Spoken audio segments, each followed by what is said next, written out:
అన్యాయం జరగట్లేదు. రాష్ట్ర ప్రభుత్వాన్ని డిమాండ్ చేస్తా ఉన్నాం.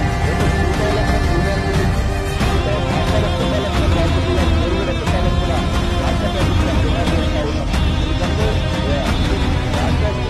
సామాజిక న్యాయం ద్వారానే ఇది అణగారిన వర్గాలలో చైతన్యం వస్తుంది.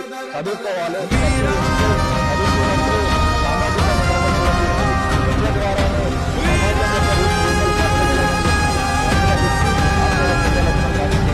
రాష్ట్ర ప్రభుత్వం డిమాండ్ చేస్తా ఉన్నాం. ఇవ్వాల్సిన తండ్రి దండం పెట్టాల్సింది కాదు.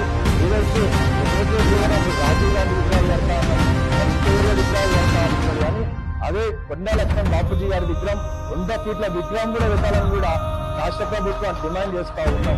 ఈరోజు చూసుకుంటే మా అణగారిన వర్గాలకి, ఈసీ విద్యార్థులకి స్కాలర్షిప్లు ఇవ్వట్లేదు, ఫీజు రియంబర్స్మెంట్ ఇవ్వట్లేదు, సంక్షేమ హాస్టల్లో మెరుగైన వస్తు లేదు. ఏ విధంగా ఈ అణగారిన వర్గాలు చదువుకుంటారని కూడా ఈ రాష్ట్ర ప్రభుత్వం డిమాండ్ చేస్తా ఉన్నాం. ఆ రోజు కృష్ణన్న ఎన్నో పోరాటాలు చేసి ఫీజు రియంబర్స్మెంట్